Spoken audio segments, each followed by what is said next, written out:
What the fluff is going on, y'all? Welcome to an extra special episode of the What the Fluff podcast. I know it's been a while. I'm very happy to present you guys with this amazing impromptu conversation. We're playing some Fall Guys with the one and only Spartakus and the Spartans. We had the pup club involved. And Spartakus and I just got to talking, and it ended up being one of the deepest, most beautiful conversations I have ever had with him, and truly a conversation that'll stick with me for a while.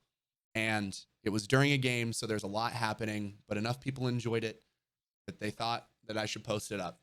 So without further ado, hope you guys enjoy an amazing conversation with myself, Spartakus, with some Fall Guys action in the back. It's a lot of fun. It's a great talk. So I hope you guys enjoy the conversation as much as I had having it. Do me a favor, drop a like, drop a comment, hit the sub if you haven't. Hope you guys enjoy the podcast, and I will catch you on another episode of the What the Fluff podcast very, very soon. Enjoy. So, you've been playing that Stray game some? Yeah, it's so much fun. It's a lot different than I anticipated. I thought it was just going to be going around as a cat, but it's a good story. Yeah, it's actually really, really fun. And it's not too hard. Mm-hmm. It's just a nice chill game. And you can just make the cat meow whenever you want, and that's adorable. So, do you play anything else besides this, Marbles? Yeah. And Warzone? No, I've been playing lots of other stuff on my variety channel. Is that on the Twizzle or a second FB account? Yeah, this one. Nice. Oh, so you switched over? Yeah. Long time ago. Okay. Well, when I first tuned in, you were still on blue, so. Yeah, I ran a couple of Fall Guys matches there and then switched. You're like not trying to mess up my algo. Well, I haven't had algo in like over a year, probably. That's true. Nothing big, maybe like some minor bumps here and there, but you stay relatively consistent, which is pretty cool to see. It's consistency is good, you know. I mean, it's nice to have those big explosions of growth, but at least with consistency, you don't have the downside of that roller coaster, you know. 100%. Did you ever experience anything like a bunch of us did where your page tanked? Oh, 100%. Was that bro. okay? Yeah. I mean, I'm at like 50% compared to what I was a year ago. Like, really? It's been a slow decline. Yeah. Because I feel like every time I remember you consistently sitting at 2K. Like that's dude, I would peak at 3K. Sometimes really? Even 4K. Yeah, last year. But damn, dude. Warzone has lost momentum a little bit, so that's a part of it. But also, every time they do an update on Facebook, like everything that I have just tanks. Yeah. That's why I was still, it's one of those, I was privileged to be big enough to be able to bring people over here, but small enough where like I don't need to stay over there. Where you have, I mean, if you have 2K, you're chilling. Yeah. But I mean, going from 200 to 50 or 40 is just way too rough and not sustainable. That's a big percentage. Like you got to think about it like percentage wise, like how much percentage. Exactly.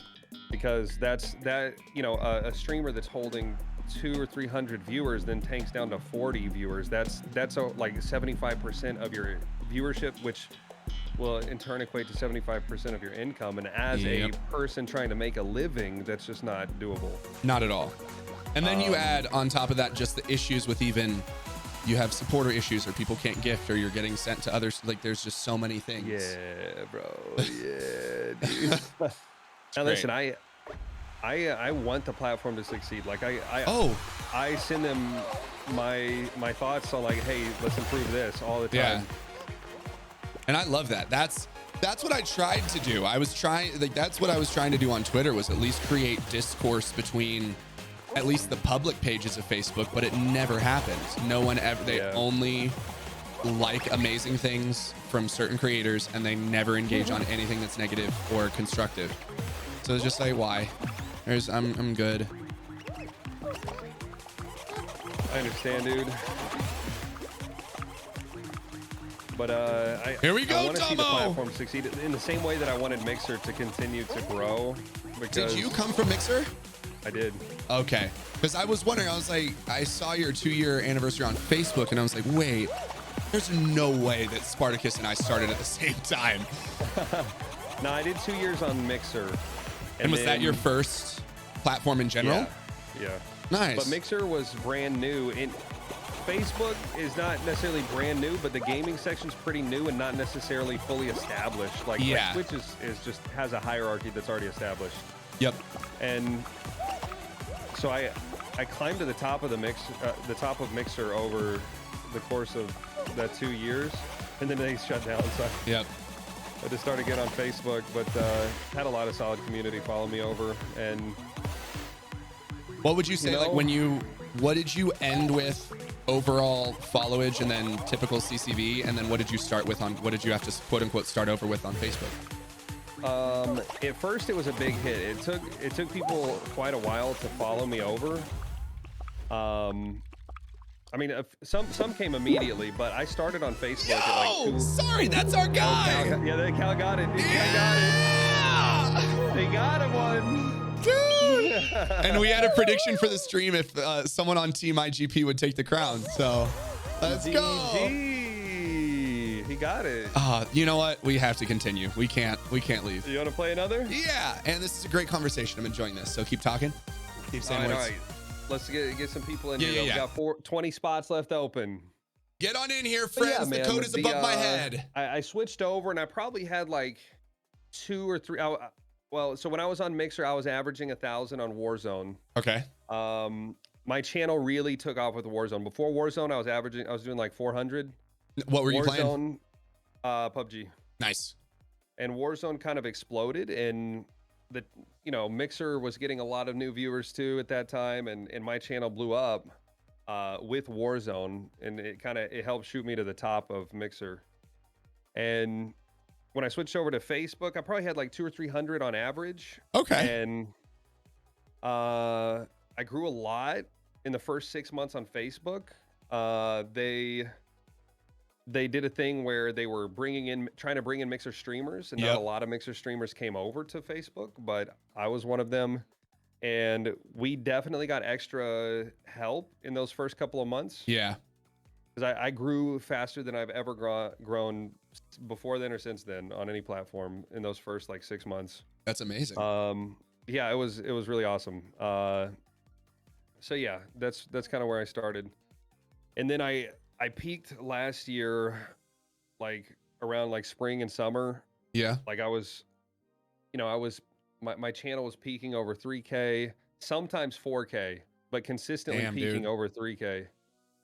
And they did a big update and have continued to do updates, and it's just trending downward ever since then. And I mean, now I can't complain, right? I'm living the dream, but my numbers in terms of viewership and everything is like 50% of what it used to be. Yep. However, that's still huge, and I wouldn't be where I am if Facebook hadn't taken us Mixer streamers in. Yeah. Well, and that's the same. So yeah, keep going. Sorry. Well, I want to see the platform succeed. I want to see them continue to grow and make the platform be like rival Twitch in terms of user interface and in viewership engagement, like just the fun things you can have as a viewer in chat and things like that. It's going to take time, but if the water rises, all the boats go up, right? So 100%. That's and how much would you say you're hosting your tournaments? Did that affect you? Did that bring you a lot of viewership? Did that just bring definitely consistent people? Nice. Definitely. I mean, because everybody likes to watch the action, right? Yeah. Everybody loves tournaments, whether you're competing in them or hosting them. But I would say that honestly, that might have helped a little bit, but hosting tournaments is more of just like a big day, right? Yeah, because true. Everybody goes back to watch their favorite streamers after the big day. Like they want to see their favorite streamers compete, and then if their streamer gets knocked out, they might want to see a few of them might want to see the rest of the tourney, and then that's true. The next day, everybody goes back to their favorite streamer. Interesting. So would you say either way? Because I know when you've hosted them, have you hosted, or have you also played in some of them? Both. Okay. Which do you enjoy more, or is it different? It's different, but I would say you get in it's here. more this is the exciting code. to play in a tournament. But then that's why I started playing in more of them, because I just love to play. Yeah. Heck, I've never won one of my own tournaments, so like I always get knocked out at some point, and then at that point it's go into host mode and have a good time watching everybody else slay. Interesting. I mean, there's a lot more Campbell adrenaline soup, involved I think when you're I'm in the match, Spartakus. you know, when you're fighting to stay alive out there, and I just love competing, so it's fun to do that. Hell yeah. That's awesome, dude. And you're great at it, so it makes sense that you have found your successes. It's a good time. And I used to host a lot of PUBG competitions, like every weekend on Mixer. Really? Yeah, so I did that a lot on Mixer too. Probably hosted more on Mixer than I have on Facebook. How was that? Because I never went to Mixer. I was that was one I was never made it over there. Like, how was it over there in terms of Mixer, interface and all that sort of stuff? It wasn't bad. Lobby's I mean, open. Growing pains never mind. It's done. Sorry, someone asked if the lobby was open, and I was like, nope, we just started it. Shoot, dude. Wonder, I would Mixer love had it. some growing pains for sure, but it was a really fun platform, dude. And what was so fun about it? The chat interaction. They had really cool effects and different stickers that you could drop in chat. I mean, aside from just the ones you get from subbing to somebody's channel, yeah, there was a lot of cool stuff that they did. It was just an aesthetically pleasing site as well. Like I have to turn everything on Facebook to dark mode, and it's still not the prettiest thing to look at. And Mixer just had a pleasing aesthetic about it. They also had this thing called Hype Zone. It was awesome for all streamers. Zone? Yeah. So if you're playing, there was Apex, Call of Duty, and PUBG Hype Zone. Okay. And if you're playing the Battle Royale and you get into the top 10 or maybe even top 20, Hype Zone was a channel that would host you. When you're in the Hype Zone, and so you would get like 300 to 500 viewers just dumped on your channel, and they're gonna watch you clutch up or choke, you know? How did they have that integrated? What do you mean? Like how would the channel have known that you were in the top spot? It would just read the numbers in the top right. They could just set up a little something to scan the numbers on the top right, and if you're like, they could set the number, I guess, to whatever. That's insane. Yeah. Honestly, that's how I got my start, was just grinding PUBG and getting Hype Zone all the time, because I was good at PUBG. And I would get Hype Zone and just start showing off, you know, just like trolling the people at the end and stuff, making really cool plays to win the match. That's an interesting way, because it actually rewards you for being good at the game, as opposed to just throwing algo out for no reason. Interesting. It also helped because it would put you, I mean, 300 to 500 viewers when Mixer first started would put you at the top of that gaming category for a little bit, so you get more exposure for the 5 minutes that you have it. Nice. And heck, if you like, I remember sometimes I would hit like a huge crazy dub in Hype Zone, and I would just get like 30 follows instantly. Like everybody's watching Hype Zone. Yeah, it was a really cool way, because it helped up and coming streamers kind of take 100%. Off, like if you're good at the game, right? I mean, you have to be good at the game. So it helped up and coming streamers take off, but then the streamers that are already established, if you get Hype Zone, it's still a boost. Yeah. You know? Like if you're holding 200 viewers, but they still drop 500 viewers on you, I mean, that's huge. So in Mixer, you would say, what was the top percentage for viewership? Was it around that like 500, 200 range? I think it might have been a little higher when Fortnite first exploded, and then it kind of dropped down as Fortnite dropped down. And then as it went along, it died down a little bit, and Warzone blew it back up again, where like me and a few other streamers were holding anywhere from 700 to 1,000 on most days. Damn. Just a handful. A lot of the other like I guess you'd say mid-tier, or like larger but still not quite on the top, would be holding like 200, 300, or 400. Similar size to Facebook right now, I would say, but Facebook has Stone and Z-Laner who hold big. Who hold our views. I can't remember. Follow the crowd, bro. I know, that's exactly what I did. That's exactly what I did. Mixer was a lot of fun though. It was a sad day when it went down. Were you full time at that point? Yeah. Hell yeah. I streamed on Mixer for like 9 months and then went full time. Damn, and what were you doing before that? I was in grad school, and I had a part-time job on the weekends. I was working at a church. You said working at a church? Yeah. Hell yeah. Yeah, and summer started, and since I only had that job on the weekend, I had a lot of free time to put towards streaming.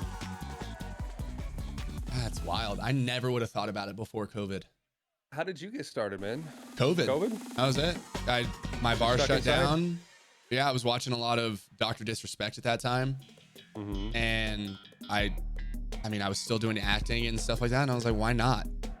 And I had a friend who just sent me a webcam, and that was that. Started streaming from my MacBook and Xbox, and here we are.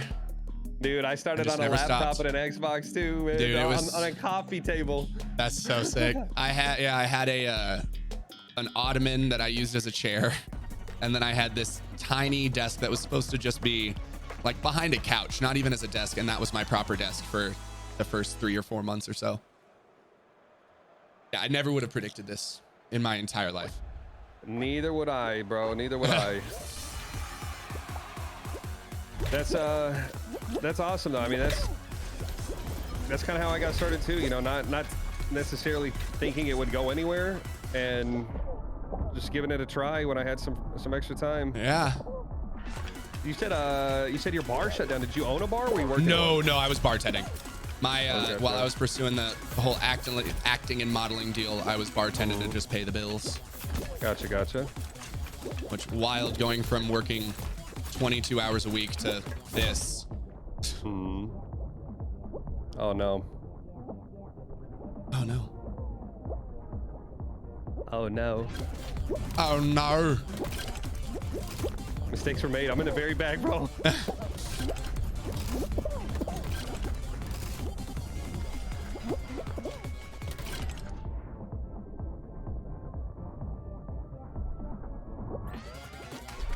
Oh crap. Oh no.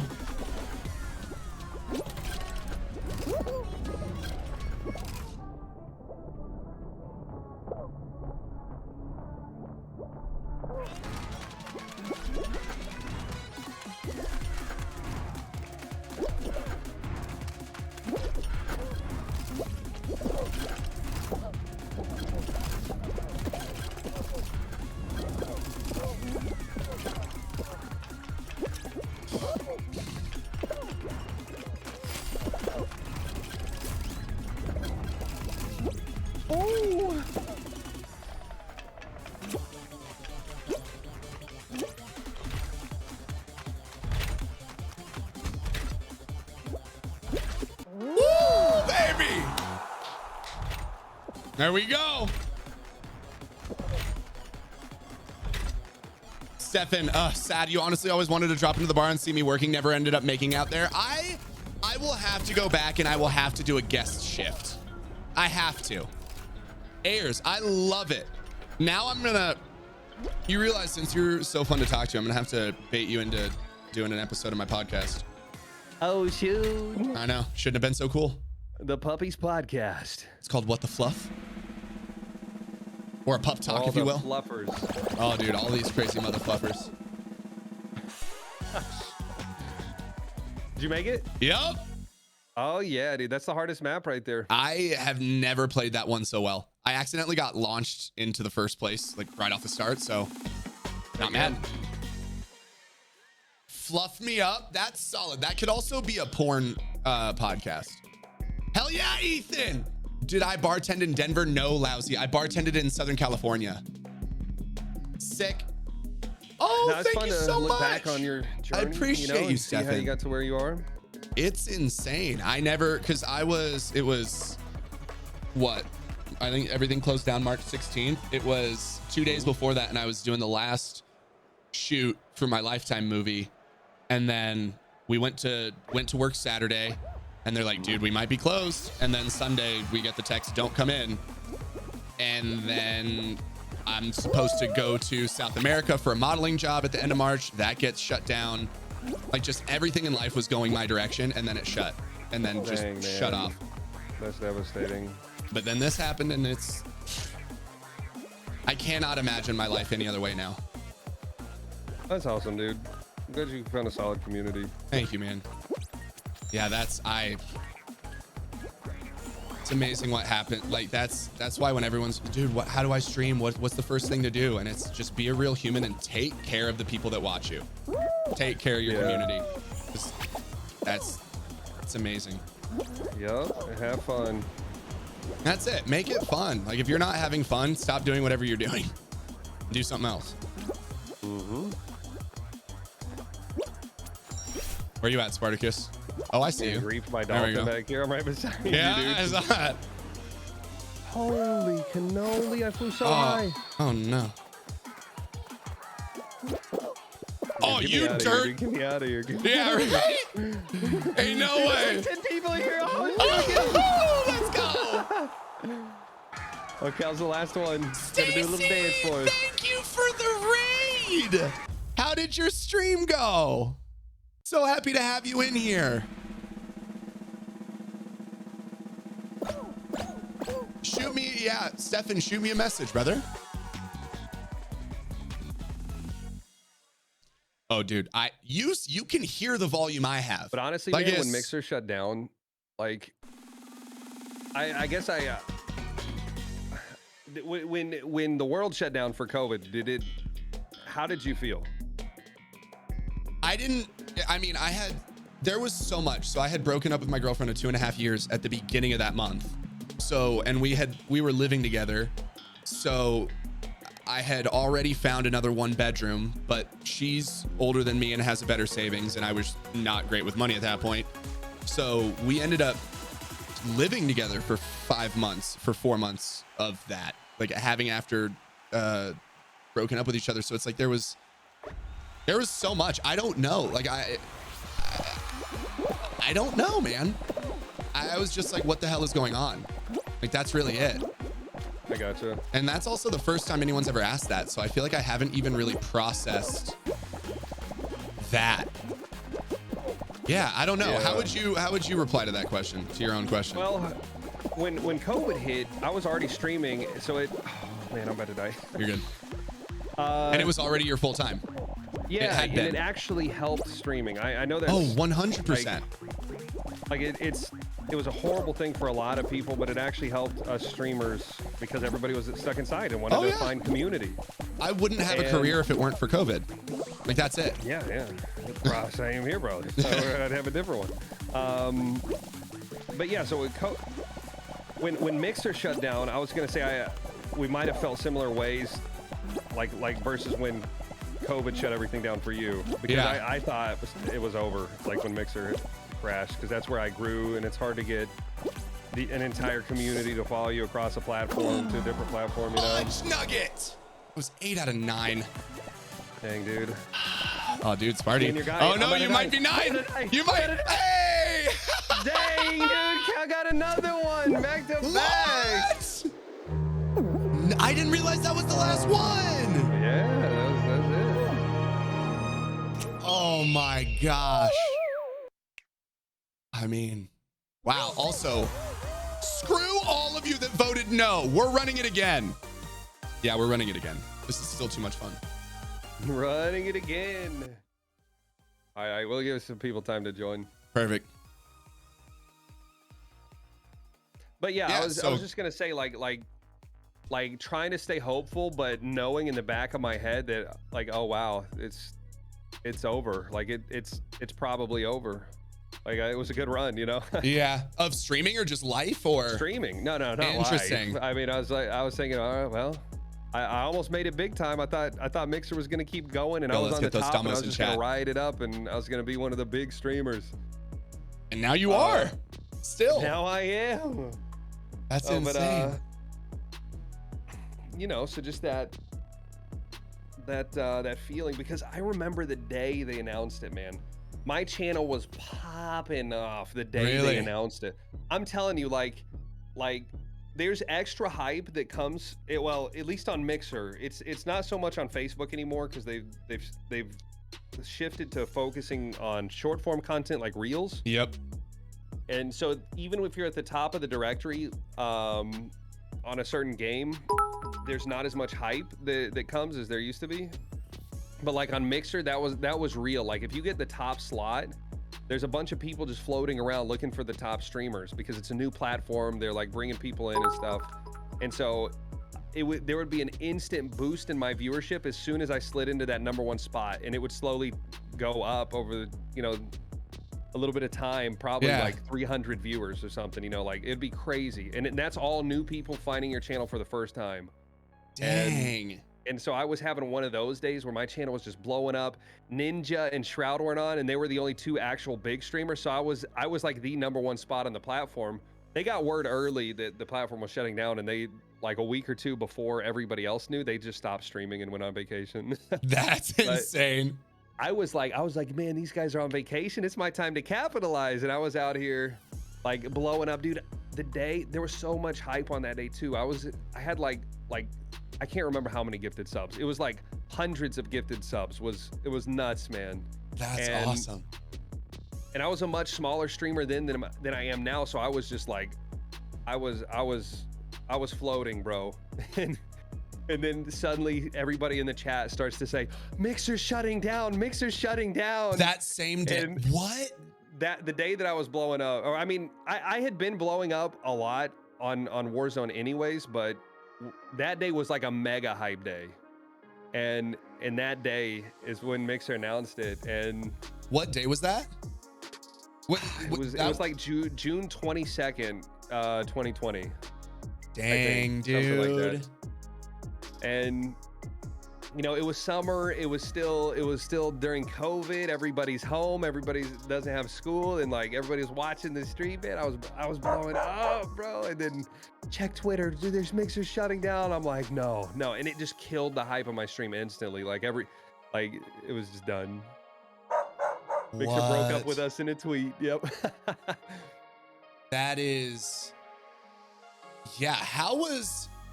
So that's how it was. Like you didn't get anything. You found out because people told you. It wasn't like Mixer reached out to you guys. That is insane. They tweeted it. And Mixer never ever like, was there ever a like final thing to that? Was there ever a, we're so sorry? It was literally that tweet and you kind of were on your own. No, I mean the platform, they left it up for a month while you figured out what you were gonna do. Most people chose Twitch. A few of us chose Facebook.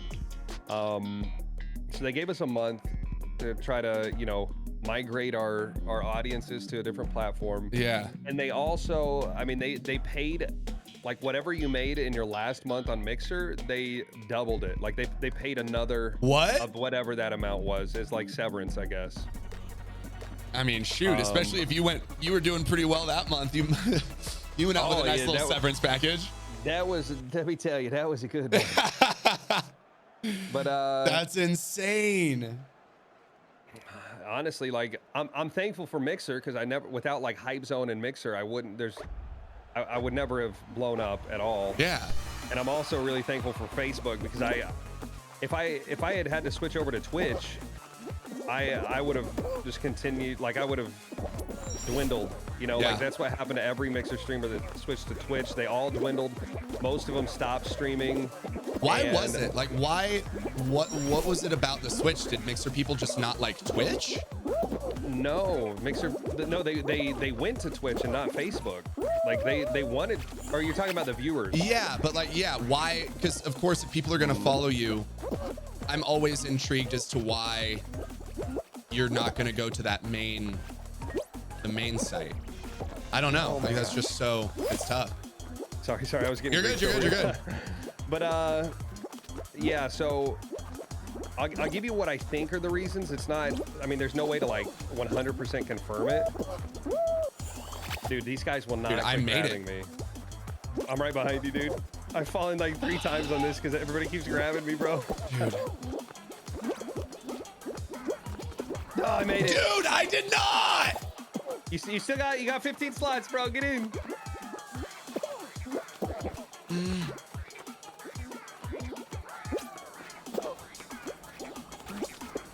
Dude, I don't know why I can't. Dude, you can get in there. Jump, bro. I can't. 10 spots, bro. Those two. Dude, what the F? How do you have to jump? You gotta get close as you can. Oh, you got it. You got it. There we go. Float in, dude. Float in. Oh my God! Again. You gotta follow the fan, dude.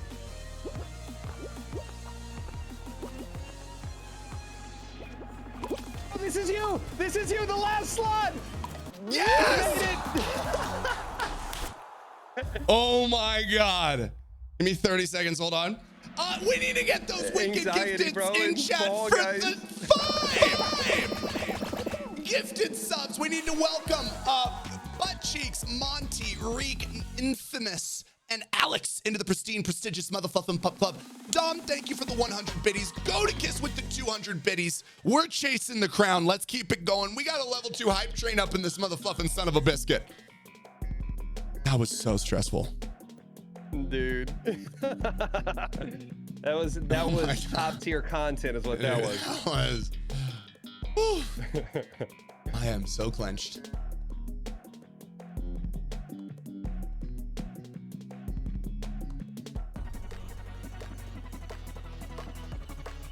How many of us IGP crew are still in? How many of you? Breaths, Pub. I'm gonna try. This one sucks.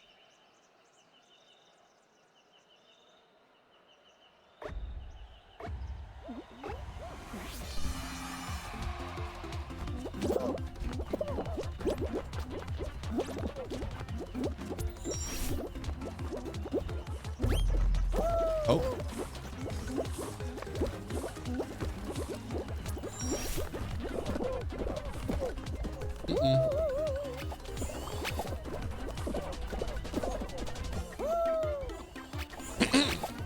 This one is not going well.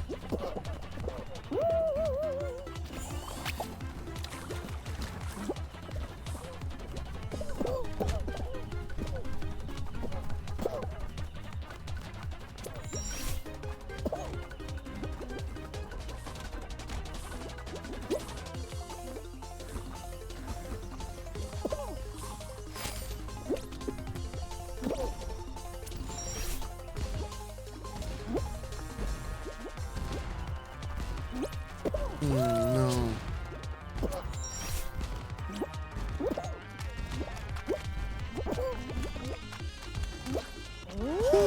Success.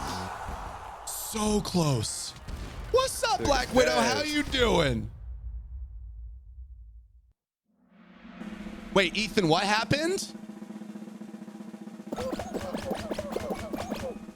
Wait, are you okay? You hope recover. You've been limping around all day. Did you see earlier today your comment about what happened? Your lower half went numb for a solid 30 seconds. Wait, I thought you and someone else were the same people dealing with numbness. Is that not true?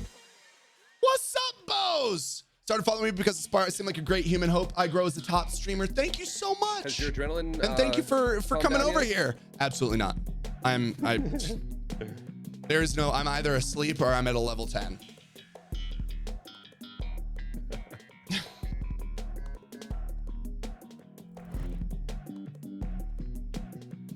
From Rollerball. I don't even know what that is, Heather. Yup, Black Widow, we're running community with the Spartans.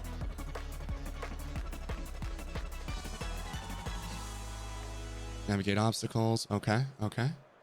So if you weren't streaming, what would you be doing for a career? What were you studying in graduate school? So I was going to seminary. Really? To become like a pastor? Yeah, but my specialization was in like mission work. Okay. I've been on a lot of missions, like short terms, like, you know, like 2-3 weeks when I was in college and stuff. And I just had a desire, you know, to help people less fortunate than we are here in the States. Like, we have everything. And when I went to some other countries, my eyes were just open to the reality of what a lot of people, I mean, they like no running water, not enough food, you know, like what we don't even think about. Yeah. And were those mission trips, or was that just travels that you went on? Yeah. Okay. It was mission trips. And you know, we did some stuff like helping with orphanages. I'm trying to remember. It's been so long. So, for example, there was this one lady in Haiti from the States who had started an orphanage, and they were trying to provide schooling and, you know, like care for these orphans in Haiti. And Haiti, you know, has been absolutely devastated by government corruption and more so recently, like their entire economy was just, and everything was destroyed by like huge earthquakes. So, I mean, that country was in really rough shape. Now, this was probably like 10 years ago when I went. Holy hell. But, you know, seeing that those things were going on, like we don't think about those things. I don't know. It just gave me a desire to want to help those people. That's so wild, dude. And, I mean, I've been other places that are rough too. But you know, helping those kids, like seeing them happy to get together and just hang out, and I mean they're getting food and they're getting, you know, clothes and shoes and things that they need that we don't even think about those things because they're there for us. In most places in the States, yeah, it's just there. It's just natural, like everybody has it. And so, you know, that's probably what I would be doing, and I have been grinding streaming really hard. I do have a desire to continue to help those in need, you know? Yeah. I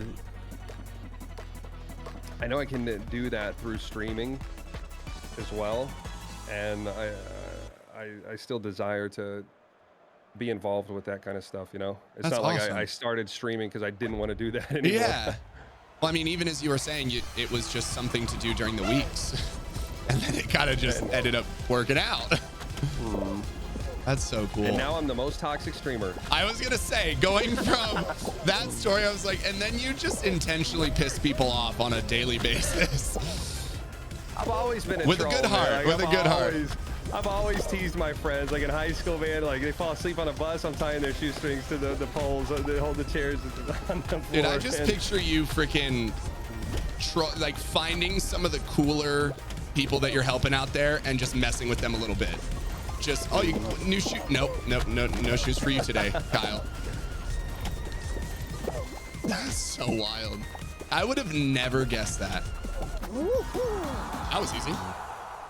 What about you? You'd be you'd still be in California, you think? If oh yeah, start for you? oh yeah, I'd be in LA still pursuing probably improv at this point, because I was in a scripted acting class for, I mean, geez, since I moved out there, for probably 4 years between a couple schools, and had just decided that I wasn't going to do my next month of scripted class because I was enjoying just being myself and being funny, and wanted to do the improv route. So go to Groundlings or Upright Citizens Brigade, something like that. Yeah. And yeah, I was just pursuing modeling. I had booked my first modeling job at that point. So probably just that. Still bartending. I don't know. I don't even want to think about still being out in LA. I hate it. Like that's not a good place. Was it stressful? It's just not. It's not my place. At least in this my experience, it's very transactional in LA, especially within the acting community. So it's, oh, you're a producer, what can I get from you? Or oh, you're on set, oh sweet, how can I utilize that to my advantage? Hey, not it's just different than the streaming world. Yeah, hey, right? At least people are more upfront with it there. I also haven't had that experience. I that's why I'm always very curious as to people's experiences within streaming, because the amount of people that are just like, yeah, people take advantage or they do X, Y, and Z, and it's like, what? Who are y'all talking to? Like, that's just not my experience. But again, you haven't had that experience, man. Like it. I think I also just keep my circle close enough where, like, most of the people that I get introduced to now, it's from people that I already know. So Yeah. there's a 99% chance that if someone that I've not associated with or is not a regular of the people I already play with, probably not going to play. Just because Yeah. I also have the established crew like you do. Like, you know your people that you're going to create the best content with every single day. Yeah, and they're your friends, and you've got good chemistry. Yeah. Yeah, it's been... I would love to see... I mean, I'm still doing modeling and stuff out here, so I've booked a couple jobs doing that, but... Yeah. I'd love to get back into the scripted stuff at some point, but I'm not trying to play oh, I didn't qualify? Wow. Oh, too busy. shoot. Oh my god. We're getting too deep in the convo. Gosh darn it. Did you make it too? I did. Oh, of course you did. Okay. But Team, yeah, Damo's still in here. There's a chance we can win. Damo's been dominating. Hey, oh my god, well done. That's so stupid. Ethan, I am so sorry to hear that, brother. Please take care of yourself. I can only imagine. And Bo Siler, thank you for the follow. Welcome to the K9 unit. That kind of environment, and it probably, not that there aren't any self-made like big like LA actors or whatever. But it probably helps to already have those connections like big time, right? Oh, and that's what it ends. And that's the tough part is the more you're in there, you learn that it's about who you know. So like the job that I got on the my first TV, actually, no, might've been both. Hold on. Let me think about the words I'm trying to say. Yeah, I think both of the film jobs or the movie I got the audition because I think a friend knew that casting director that I had ended up becoming friends with. And then the other was a casting director who came to our acting class and he liked me well enough that he ended up bringing me in for a job like 3 months later. And it's that sort of stuff. So you find out, it's who you know. So then everyone just tries to know all the people and utilize that. So it's tough. It's just such a tough industry. But I don't think I'd be able to do what I do if it weren't for that. Because I literally have on-camera training. Like I know how to entertain, if you will. I spent 4 years learning how to do that. Just switching it into the context of this. Yeah, it's definitely it's called the Pom Pom Murders that you would never think would go together for a job, right? No. Like you said, entertaining, but also people person.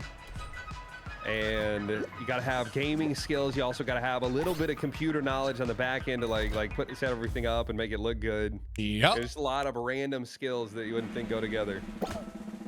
Yeah, I would never have thought that I would have to know this much about tech or all of this stuff. It's just this is just one of those jobs where you don't know what you're getting into until you do it. Yeah. You can do all the pipeline courses you want. Yeah, will those help? Of course. And I'm not paid to plug that, by the way. But but that's also the beauty of it. There's so many ways to do it. Like there's no one way. Yeah. Of course, there's things that you have to generally be good at in order to succeed, but you could just do it. It's great. Stacey, I appreciate you. Enjoy yourself. A sprinkling of luck as well, I would say. 1,000,000%.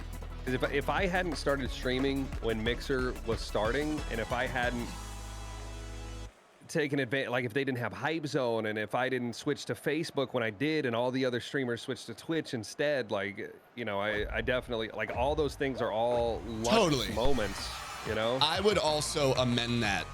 I would add to that because I do believe in luck, but I also think that luck is opportunity and preparation. I don't think that if you have those opportunities and you're not a good player, you're not ready for it, you're not going to receive that level of success.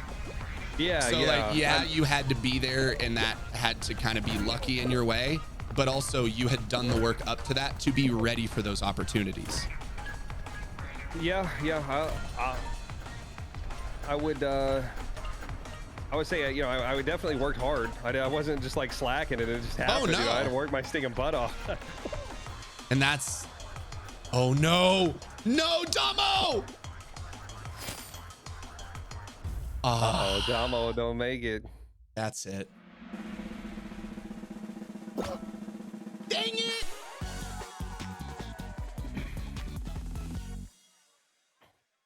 We didn't even do a prediction on that one. Did not make it. Yo, oh, that makes it hurt even thank you more. for the follow. Welcome to the K9 unit. Yo, Dalton, grief the shit out of Spartakus, please. So I've mentioned some moments where streaming really. And Bo Siler, thank you for the follow. Welcome to the really K9 just unit took as off well. for me, you know, in some of those explosive moments. Was there any like one or multiple moments that you could find that helped you grow and obtain the community? Oh, now, yeah. Or was it a slow and steady growth? I mean, first was slow and steady, but then it was, I want to say it was during my first 24-hour stream. I think I was chilling at maybe 15 to 20 people. I finished my first 12 hours. I started the second stream, and then within about 30 minutes, I had 100 people in. And then I finally hit algo, and that blew up. And I think I went from 20 or so to probably, I mean, my peak around like March when I became partner of 2020 was like at minimum was 250. Like on a slow day when I'm ending stream, I had 250 people in there. That's awesome. And it was, yeah, it was that 24-hour stream. Then it was, oh my gosh, that was a big one. I totally forgot. I was doing solos and I ran into Z twice and killed him. He killed me the first time, and then I killed him twice. And then we ended up running together for like a few hours after that. Got to play with, oh heck yeah, what's his name? Golden Tate. And we like caught dubs. That brought a bunch of people. Then a little later, it was getting to run with Stone. And then you got, like, it was just every little increment, I guess. Like, I don't know. I've never really thought about that either. About just those, like, those moments.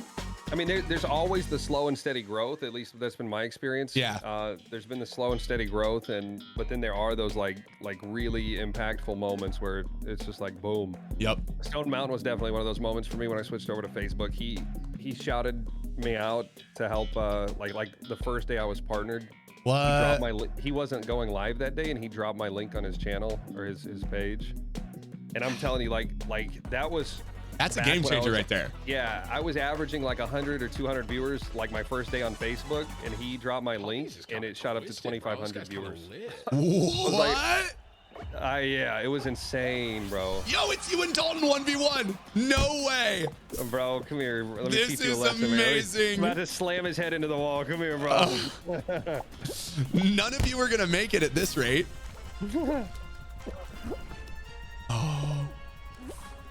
Oh, he's won. I'm sorry, Sparty. I'm sorry. No, bro. All is well. What do y'all think? Do not fret. We're not going to predict, but who do y'all think? Fret. Oh, my gosh. Uh-oh. Shift him in the pit, dude. Let's go. Oh, and this guy wanted to help other people. This is insane. Oh, shoot. This is it. I'm going to make it to the end.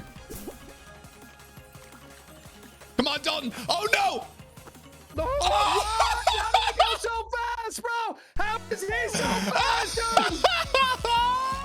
No, I threw.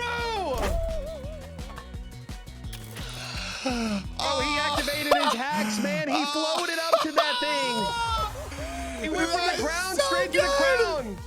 That is so good. He went from the ground to the crown, dude. I'm ticked. Out of nowhere. That was insane. Oh no. GG, Dalton. GG. Oh my goodness. I thought I had it too, dude. All right, you know what? We're saving Stray for tomorrow afternoon. We're continuing to play. Dang. Yeah, we're staying here. I'll play Stray tomorrow. You're play Always Stray kicked. tomorrow. Thank you for the follow. Welcome to the K9 unit. I'm just having too much fun, and I refuse. One of my things in life is I refuse to leave fun if I don't have to go to the other thing that's after. So why not? I don't make to leave fun. So like I don't make plans after plans. So I'm not gonna go make plans for friends with dinner at 6 and then hang out with friends after at 9. Because then if you're having fun and you have to leave, that sucks. Yeah. What do you do out in Texas, by the way? What do I do? Yeah. What are your I know you lift. Like, do you have a social life? Do you have a... You think I got to where I am with a social life? No, which is why I'm wondering. Honestly, I have been grinding so hard that not really, but me and the wife are about to move back to family, so social life engaged. Hell yeah. Is that chosen as well as blood? Family? Or is that more biological, if you will? Yeah, so biological, but also step family. Like, okay. Love hanging out with my step siblings, and it's not necessarily blood, but no, I mean, yeah, I've known them since I was a teenager. Hell yeah. Our parents got married. Yeah, so I mean, there are friends in the area. Like, I've got some high school friends and stuff from back then, and haven't really hung out with them, but been reconnecting a little bit. But yeah, honestly, free time is I'm either hanging with my wife and we're like going on a walk or a bike ride or the park or something, or nice. I'm working out, or once the evening hits, we're eating dinner, watching shows at the house.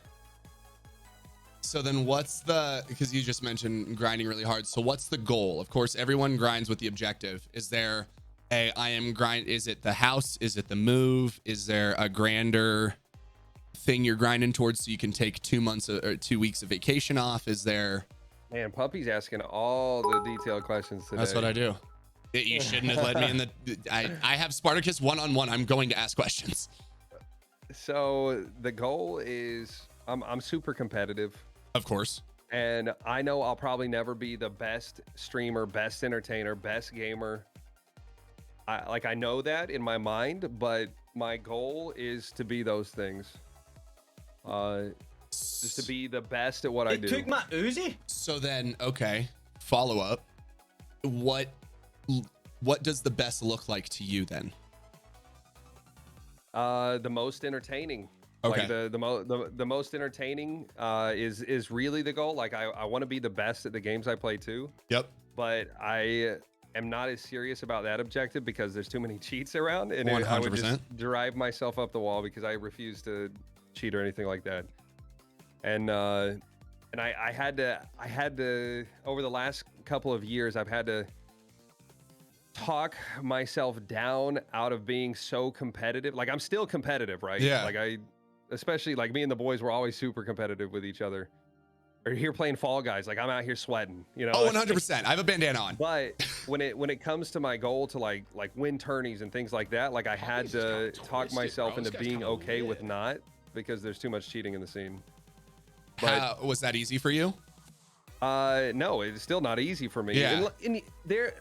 Now, when I say that, it sounds like I'm a sore loser. Like, I know there are gamers out there who are better than me, guys that have been doing it their whole life. Like, I've been gaming my whole life, but I wasn't full-time gaming my whole life. Like, I haven't been on a competitive team, and there are like ex-pros in the streaming world and things like that. So there are better gamers out there, Like, I'm not as arrogant to not say that. Oh yeah. Are you arrogant to say something else? Arrogant enough? No. like I think a lot of us competitors who are around would be placing higher in these tournaments if cheats weren't a thing. But 1,000%. But like, I mean, like Aiden. Take Aiden, for example. A lot of people think he's cheating, but this guy used to dominate like Fortnite tournaments, LAN tournaments before the COVID stuff hit. So like, interesting. He's a proven legend, and he's great at Warzone now. And then like he's been doing it his whole life. He's not done anything else, like that's and so you've got to expect somebody like that to be better. And plus, I'm 29 now, so I'm like, oh, we finally know. Yeah, dude. I told the stream yesterday, bro. I told him yesterday, so you just told everything to them after we left. No. Before my Facebook title yesterday said I turned 30 in a month. Oh, dude. Okay, but like, I was doing the math too as you were telling me about college. I was like, okay, it's my age. Yeah. I didn't get any gaming full time until 25 is when I started streaming. Yeah. So like I understand, like there's gonna be better players. 100%. But anyways, in that competitive realm, I've had to come to terms with the fact that it's gonna, like, I can be one of the best, but I'm not gonna be like the Michael Jordan of a certain game Yeah. at this point.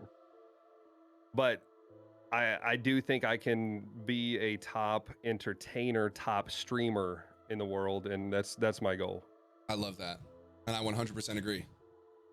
What about you? What are your goals? That's why I'm finally getting to the point of feeling more comfortable saying I'm a content creator, because it used to just be go live, because I just love live entertainment. I love this. I love getting to make jokes based off of whatever the people I'm playing with are saying, based on what chat is doing. Like, I just love to entertain. It is all I care about. And that's it. Like, I had the same realization that you did, and it was also in playing with you guys that helped me realize it was, okay, I'm about to be with 8, Glory and Spart. I know I'm not going to be the kill leader here. I know I have to play my role. I have to do certain other things, because I have also, like, I don't do things that I cannot compete in. If there's not a competitive aspect, I'm not going to play it. I'm not going to enjoy it. And so that's been what I've had to sort of put to the side as well, is realize, okay, I'm not the sweat, but I know how to make people laugh. I know how to entertain in other ways while still being competent at the game. Of course, that's very important. I could not be bad at a game and play it. But yeah, there's that, just to be the best entertainer possible. Just know that, hey, if we want someone who's going to put on a show, no matter what we're doing, bring in John, bring in Puppies, whomever. Yeah. And honestly, that's a better goal, because even if you, like, if you're a pro player and not a content creator, it's all short-term gains. Yep. Like, you win a 100,000 tournament, great. You split 30K or 50K with your teammates.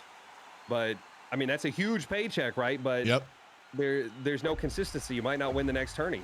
Yep. Well, and that's also, especially that's why I feel like it's fortunate for people who are those top org players who also then happen to stream. That's great. Yeah. But when it comes to just trying to be competitive and solely have that as your entertainment, that puts you at such a disadvantage. Yeah, it's really hard to do that. There are only a few guys that have actually done that. Like Shroud. Like, he's not entertaining, but he was the best. He's just great at every single game he touches. Mm-hmm. And he was there at the beginning, too. Yep. That's why I always say at least for me, there's 4 pillars. There's comedy / entertainment with you, irrespective of the game. There's your skill with the game. There's your engagement with the community. And then there's your production value. The better that all of those things are, the higher chance that you will have not only success. Already? Oh, I hate this game. Did you get knocked out, bro? I'm just not even. Oh, no. You know what? See, this is what happens when I care more about talking. I can't multitask like that. You're goated at that, because you talk shit while you're winning. I've played these maps enough. I just put it on autopilot while I'm talking to you. That's true. See, this is only like day 4 playing this, so we're trying. Give me 2 seconds. How old are you, man? 29. I'll be 30 in October. Same age. Yeah. Dang, dude, we're just a couple months apart. Same age, just a little bit shorter. Dude, I'm starting to get worried though. Like, a couple months ago, my knee started hurting and my ankle, like, I'm waking up with a stiff ankle and I'm like, am I already 30? Yeah. Like, is this what it's gonna be like from here on out? Dude, I barely have a left wrist. Like, there's times where I can't move it. I have to like go down and then to the left before it unclicks and I can finally move it. It's bad. Everything hurts. Do you take good care of yourself? I was gonna hope you were bringing me some hope, saying, "Oh, I feel great, man." No, dude, it's only getting worse. It's only getting worse. And I take care of myself pretty well, man. Okay, good. I mean, not like you do. Like, I wouldn't say that I take care of myself well. I'm finally you're taking a lot more active. That's true. Only because I don't have a wife. If I had a partner, I probably wouldn't be allowed to leave them for 3 hours a day to go and be active. Yeah. But, I've, like, the past year, I really picked up my fitness again. Nice. Were you big out of it? Like, or was it one of I was pretty big out of it. I mean, I was working out, like, here and there just to, like, barely hang on to what I had. But about a year and a half ago, I really kicked it up again and started, like I got in shape. I gained a bunch of weight, like, intentionally. Oh, and, le bulk. Le bulk. So what what was it then that got you back into it? Was it dude, I can't look at myself? Was it No. like, where did that come from? I wasn't that out of shape. Well, I don't know. That's But- in order to get to those points, you gotta, like, what was your motivation to get back into it? Well, fitness is always a priority in my mind. Like I don't Nice. I don't always make it a priority when I get wrapped up with other stuff, but like it always comes back, you know. Yeah. And so I would go through cycles where I would work out for a few weeks straight and then kind of fall off. And that was a few years after I got married. But then about a year and a half ago, I could finally afford a trainer. Let's go, Lemons. And I had completed a little mini home gym in my garage. Nice. So we had a train. Oh, and I had family here too that was like I wanted them to be fit as well because they were like all less fit than me. And so it was like I hired a trainer and we would all work out together. That's awesome. And that got me back into it a lot. Yeah, my family, you know, you can only motivate people so much. They didn't stay that motivated. Yeah. 100%. My little brother is like, he grew up on Fortnite, so he's not super athletic or anything, and he's gotten a lot better. Why did you lead with that? He grew up on Fortnite, so he's not super athletic. No, he did. I'm saying he didn't grow up playing sports or doing anything like that. Oh, okay.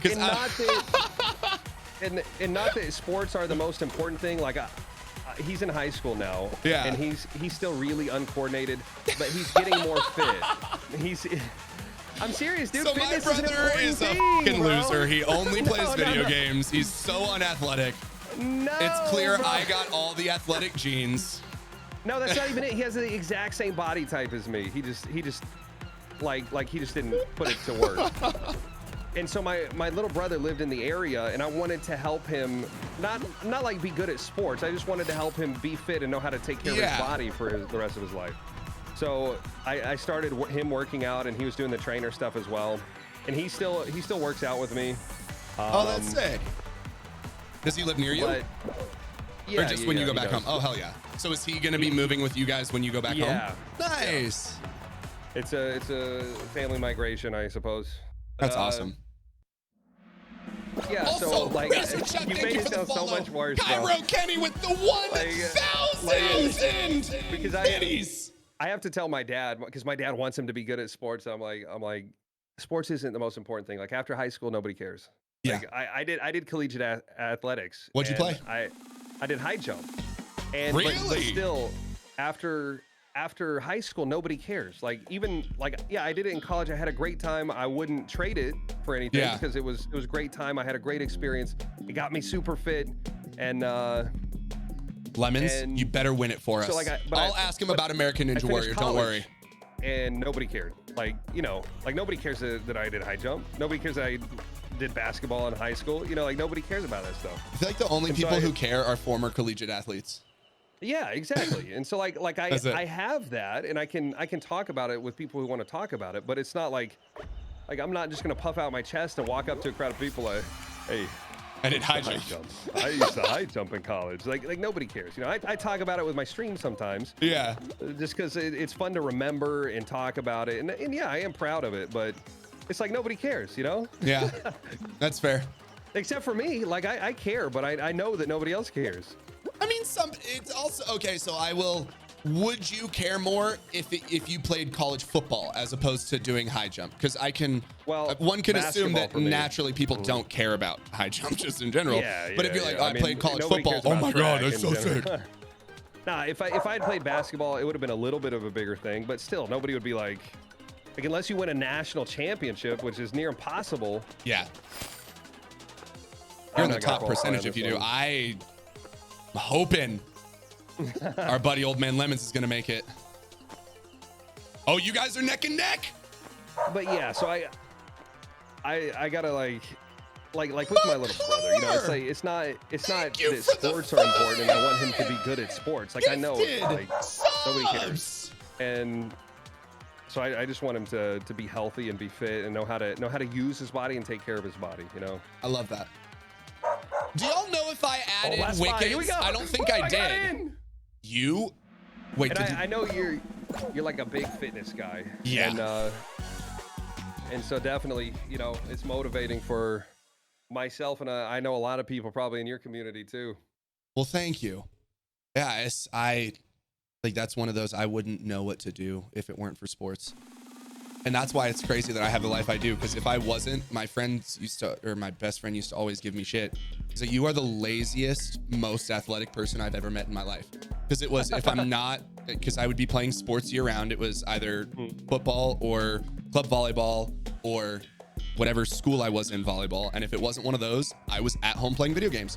Like my weekends were play Call of Duty. That's it. Don't talk to me. I have no friends. I'm playing video games. And that's kind of how it was for me too, man. Yeah, it's the best. Dude, I am so small. What position do you play in football? Oh, dude, you're not gonna believe. I was center and defensive end in high school. Okay, bro. Yeah. I was in junior high. I was center. In high school, I mean, I always played D end, but throughout high school, they ended up moving me not to center, but like they put me at tight end for a little bit. I and hate then they you. moved me. I hate they moved you. me to the offensive line, bro. That's what I should have been. The tight end? my entire career, it was, dude. You have to be a tight end. All right, next year. But none of my teammates were intelligent enough to call out the defense and hike the ball at the same time. So I was our heaviest lineman at 215 pounds. Oh, you went to small school, huh? Oh yeah. Same here, dude. So lame, but that's why dude. they put me on the line. I'm skinny. I'm tall and skinny, but I was like one of the biggest guys on the team. So you're going on the line. What do you weigh? I didn't play football that year. I was about 190, 200 in high school. Okay. What, like I assume you're about 230 right now? 225-ish. Okay. Like I see it did down to 220. It's the lowest the scale goes after like a long day of streaming. Yeah. After all the sweat is gone. Yeah. Hey, yo, Horace Bliss, thank you for the follow. Dalton, Welcome to the K9 unit. Don't do this, bro. Also, you're gonna get out too, dude. we need to welcome. No, give me that, Derek. But yeah, Cairo. I didn't play football my senior year, man. I guess you did it the whole into the time. pristine, prestigious Motherfluffin' Pup Club. I played football probably from 10 or 9 until I graduated high school, and then I decided that I see enough of my coaches walking with limps and having multiple surgeries that I don't want this for myself. Oh, 100%. I'm also not, at least back then, well, I'm still not now. I was never dude, I need to go and hit people in violence in football. Yeah. I legitimately played because I was one of the top players, and if I quit, the school was small enough and I probably would have been judged. And 2, that's what got me into lifting. Like, I played football to strictly lift and stay fit. Otherwise, I don't give 2 shits about the sport. Well, you're saying that sports don't matter after high school. I'm saying that I ended up going to play D1 volleyball, so I was able to do that. Yeah, dude. Snuck a junior college championship in there, and Whoa, went D2, that's then went huge. D1. So yeah, it was the dream. Did you do a full 4 years, or was Yep, you said full junior 4 college? So, 2 years at JUCO at Long Beach City College. Then I went to a place called Limestone in South Carolina for my junior year, and then graduated from Grand Canyon University for my senior year. Man. And see, that's huge. Like, you had an amazing, successful athletic career that led into other stuff you do now. Yep. And so that's what I'm saying. Like athletics isn't useful, or it's not unuseful, is what I'm trying to say. But nobody cares about like what you did in high school, you know? No. Oh, Sparty was right there, dude. And so like you've got that experience, you've got that success, and like guys like me and you care to talk about it, but you know, like for the most part, when it comes to sports, like it's not it's not the all important thing. Like in Texas, everybody dies over football in high school, man. That's and it. I'm like I had a kid tell me one time, like I worked at a church camp for a couple years, and I had this one kid tell me that like he was just, you know, needing to talk and about, you know, just one-on-one, just talk about life and stuff. And he was just telling me how football is life for him. Yep. He's just like, football's life. And I mean, he was a good kid, right? But he's like, he wasn't going pro, you know, he wasn't probably not even playing in college. And Maybe he did. I don't know. In college, but definitely, I mean, he was just a smaller guy, so not super, like not a superstar athlete. Yeah. And for him to say like football is life, like, you know, I didn't try to take that away from him in that moment, because I remember how important sports were to me when I was actually in high school. Yeah. But I just try to balance it out, you know, because people put way too much weight and importance on those things, especially like you said, you see all your coaches limping and hurting. Yeah. because football destroys your body. Like it actually does, man. I wish I hadn't played. Oh yeah. Do you feel residual effects of it? You know, I don't know. How can we really know what is from what at this point? Yeah. I've always had neck pain, man. Like Really? Yeah, and I've gotten used to it. And I had a, like in junior high and high school, I had a bunch of hard hits, like helmet to helmet, that like jam your neck. Ooh, that's I'm a tall, skinny guy. I got a long neck, you know. And so I think it came from that. Yeah. But I don't know. Like it's not excruciating. It's just kind of like a nagging, like feeling. It's always there. Like I can't stretch my neck enough to get it out, you know. That would suck. I thought wrist was bad. I feel like neck. Well, at the end of the day, I feel like you're gonna get used to it in the way that you do, and you're just like, oh, this is what hurts. And you like I don't even think about it anymore. Like I stretch my neck some, I pop my neck some, and other than that, like I don't think about it. Like it's not. Y'all, we need 9 more of you in here. Like an annoying pain that's there when I think, if I think about it. Like True. I can say, oh yeah, it's still there. That's interesting. Yeah, that's exactly how my wrist is. Bro, did you ever damage your wrist in sports? Oh yeah. I mean, I have just bad wrists from football overall. Mm-hmm. Like that's it. I think it's just natural wear and tear. Because I got an X-ray on it, 4, 5, 6 years ago, whatever. And like this, the space of the ligaments in there is like 3 times what it should be. So, and they're like, yeah, and it's, you can either have surgery or. And I'm like, no chance in hell. Like I use my hands. It was either while I was bartending, so there's no chance in hell I could do that. And then now that I do this, I can't lose my hands either. Yeah. It's just unfortunate. I get it, man. I get it. And I told you earlier, like I wake up with ankle pain for the last like 2 months. Yeah. And I didn't do anything to my ankle. I didn't hurt it. Like nothing happened. And it's just not going away. Like it's there every day. Like it's all stiff and I have to like walk across the house a few times to like loosen it up. Do you sit, like, do you use that foot weird with like your pedals or how you sit in your chair or something?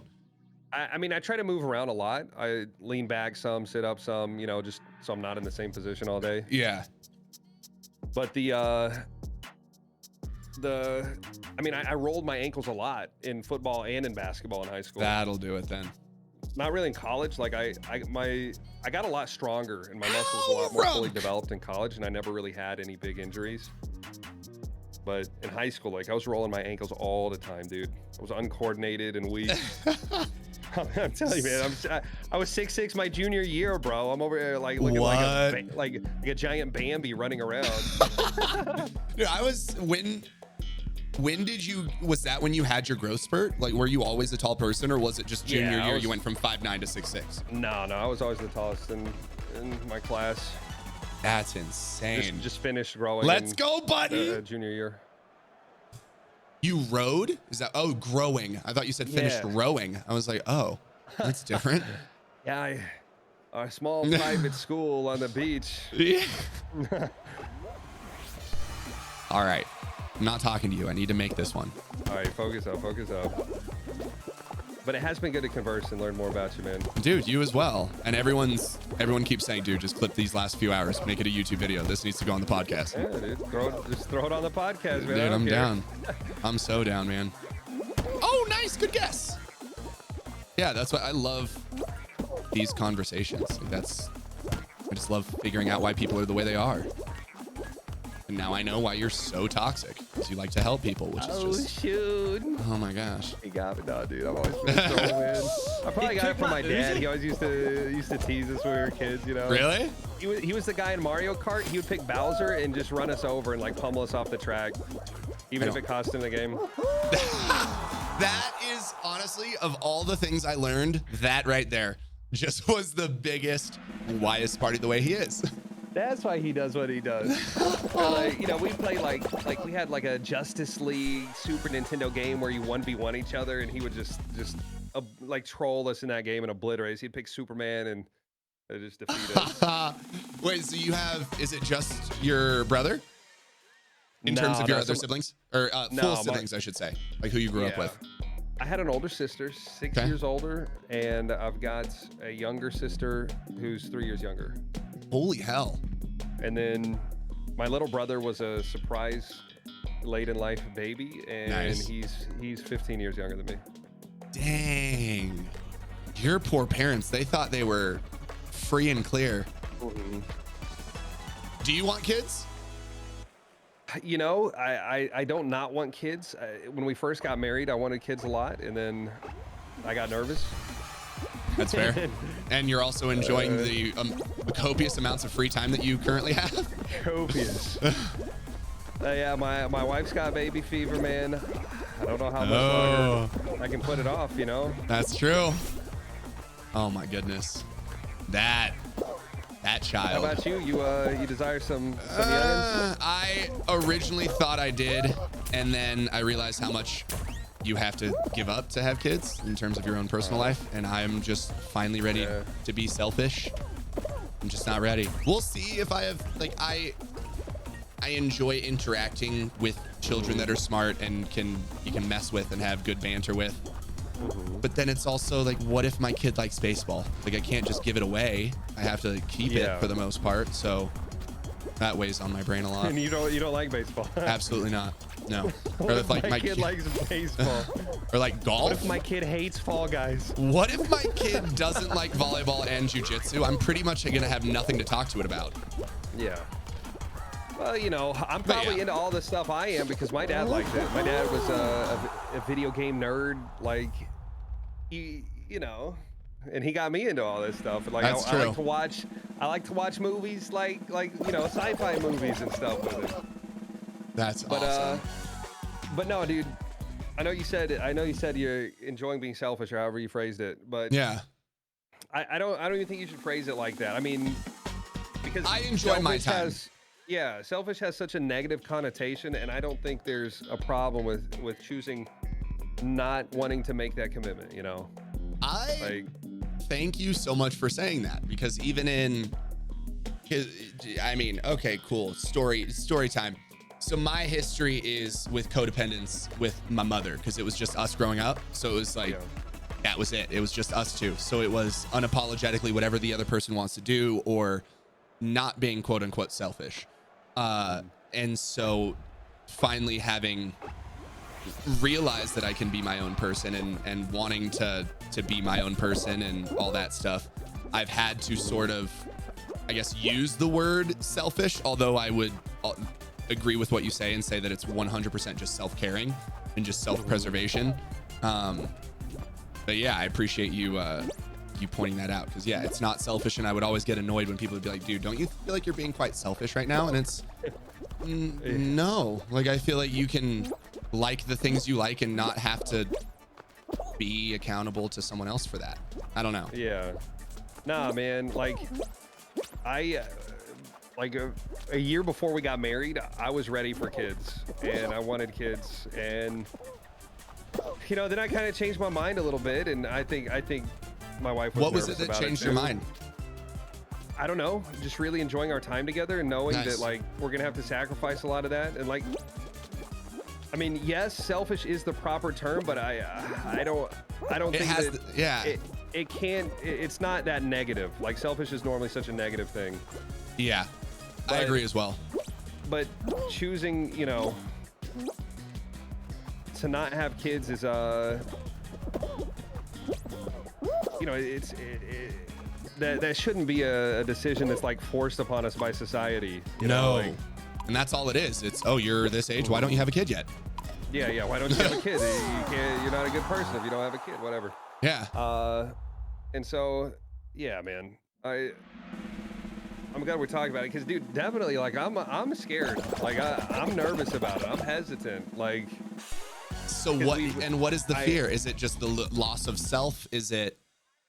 There's some of that, and also, like, you know, like my parents divorced when I was 15, and that devastated me because I thought we had like the perfect family, and I don't. I mean, me and my wife have a very great relationship, and I'm not planning on anything like that. But you know, the thought hits my head like, what if 15 years down the road we don't feel the same way and something happens? And and like I don't want to put my kids through that, or you know, that kind of thing.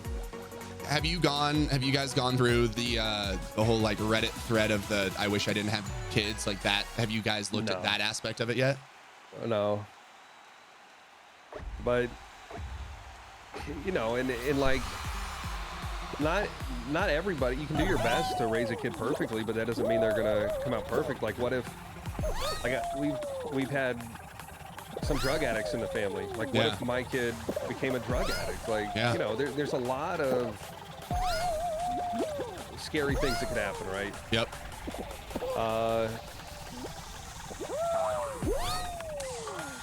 Nope. And not that, like, you know, it's not like it's your fault if something bad were to happen. I mean, it's still something you have to be prepared for and you have to deal with as the parent of that child. Yeah, and I've just really enjoyed these years that I've had with my wife, just me and her, and we're just focused on me and her, and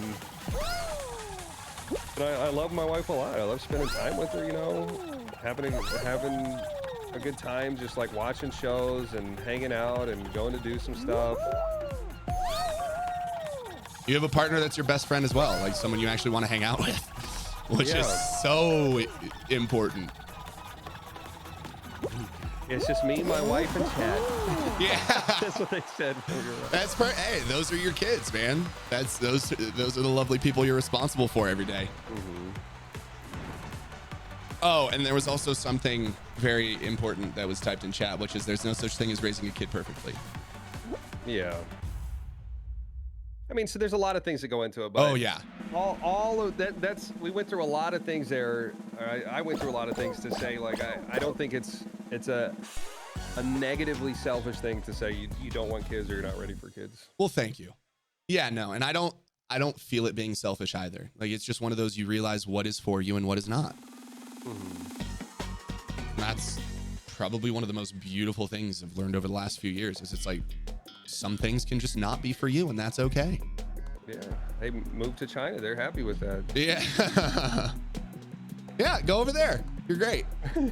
No kids for you. No soup for you. I can't even. Oh, dude, kid. Because I was the same as you. Because I grew up without a father, so I was like, I cannot wait to be the dad. I cannot wait. I'll be 20. I'll be 27. Have kids. All that stuff. Whew. Were you the type of person that planned your life? Like, by this age, I'm going to have this. By this age, I'm going to have this. Okay. Not one bit. What is that like? It's freeing. I would guess, because I don't know what it's like to try to plan everything in your life. I was like, dude, college sweetheart, awesome. We'll get married by the time we're 23 or right after college, and then we'll get to travel, and then kids by this age, and blah, blah, blah, blah, blah. And now I'm like, bro, I am 30, single, and play video games for a living with my cat. So there you go.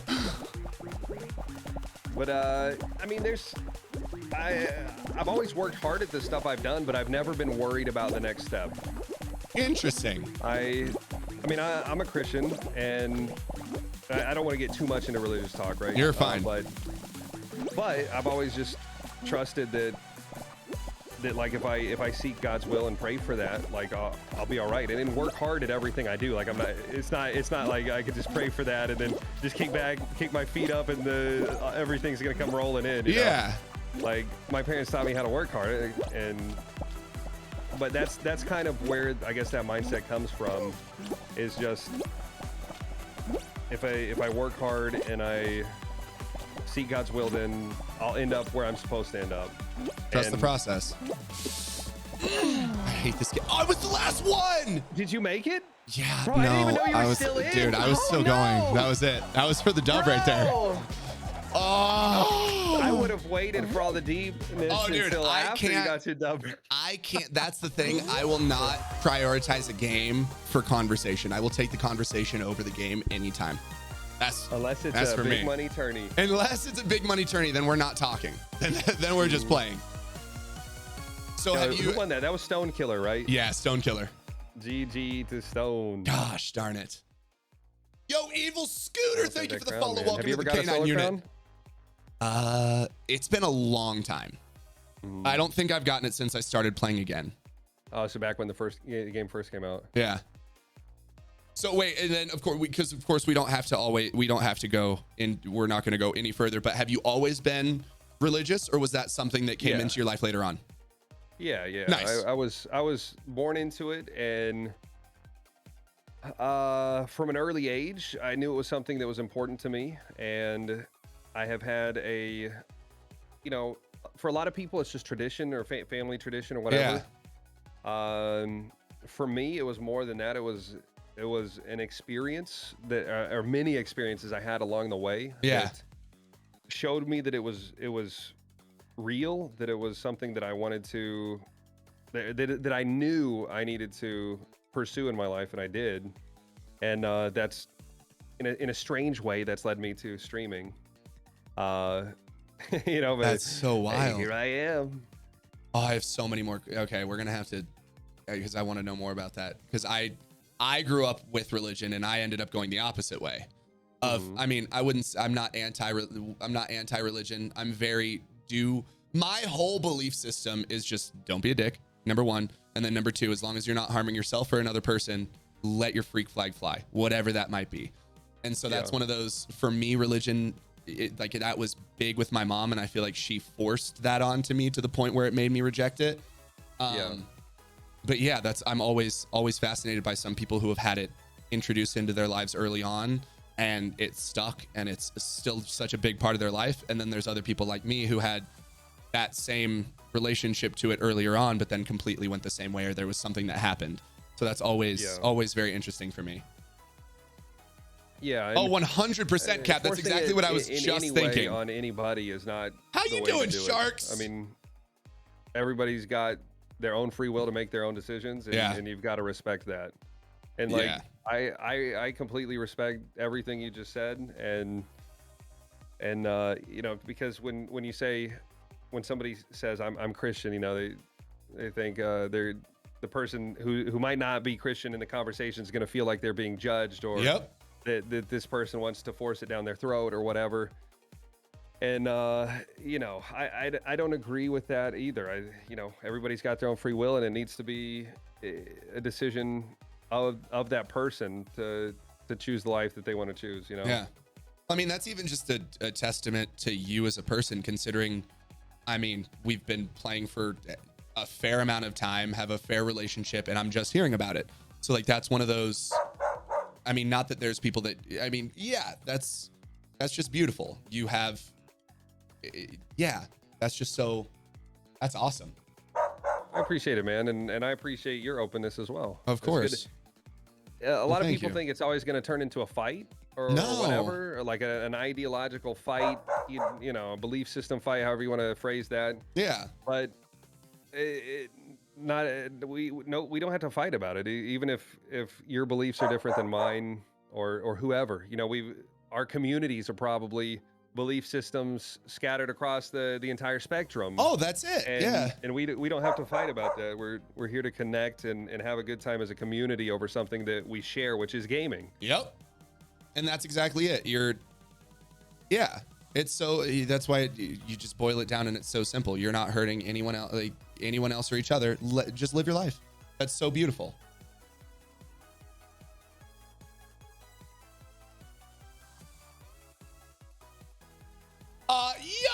McClure coming in with the five gifted subs. Can we get some squad assembles to welcome Tuta, Chriso, Scooter, Stefan, and R717 to the prestigious motherfucking pup club? You as well too, man. I'm very happy that it went this course. I love these. Like, this is the only type of conversations I like to have. Fall Guys and Fall digging Guys deep. and if you could have woke me up and said, hey, by the way, you're gonna end the day talking to Spartakus about his life and playing Fall Guys with both of your communities, GG's. I've been like, okay, good one. Thank God Dave left so we could finally get serious. Jeez. I love that guy so much. Dave. Can we also welcome Big Shoots GG and Tyrannus? Tyrannix. Oh man, Lemon's latching Into on to the me. follow unit or into the K9 unit. I can't use words. Words are difficult.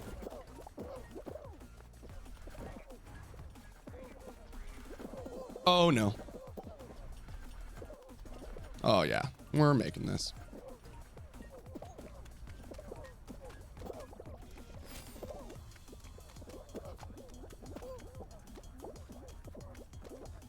There we go. Easy stuff. Oh, Heather, who would have thought the violence of Fall Guys bringing people close together? I love it. How you feeling, man? Well, thank you, Lexi. I'm loving this, dude. This is just, this is next level. This is next level. Also, if you happen to be new like our lovely friends, wait, I thought I switched screens. I literally switched in the middle of that. I'm so sorry. Yeah, thank you guys. If people are able to get open, like I'm here for it, dude. I'm here for it.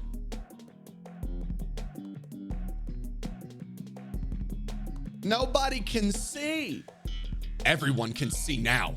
Yo, puppies, people over here, they gotta go check out your podcast, man. Oh, dude, I'm with it. What the Fluff? On the What the Spotify. Fluff?